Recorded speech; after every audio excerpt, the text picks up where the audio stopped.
you probably recognize this as thistle. This is Chinese thistle, one type. On your list, this is daji, D-A-J-I, daji. This species is Cirsium japonica, Japanese thistle, although it grows in northeastern China too.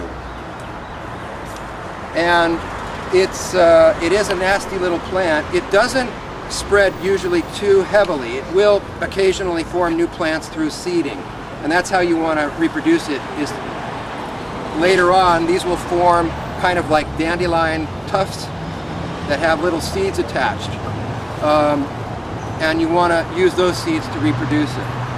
Grows in full sun or partial sun, very easy to grow once it gets established. So the root is what's used for medicine, and it's used as a stop bleeding herb, and particularly it's a cooling herb. By the way, it acts through this process on the liver very strongly, and a lot of thistles act on the liver. You know, as you're probably familiar with milk thistle, some of you maybe, and milk thistle, great liver clearer. A lot of thistles work on the liver. So it stops bleeding from pretty much any part of the body, but it's particularly good for bleeding with vomit or bleeding with cough.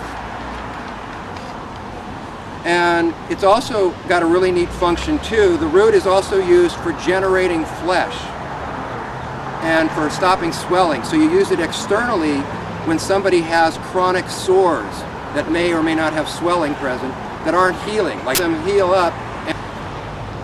So it's really a neat herb in that regard. And it's better used fresh if you can get the fresh root. So this is again one of those plants one of those herbs that it's really nice to have the plant if you can.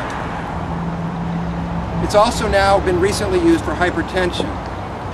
So that's a very important use here in the United States, since so many people do have a lot of problems with that.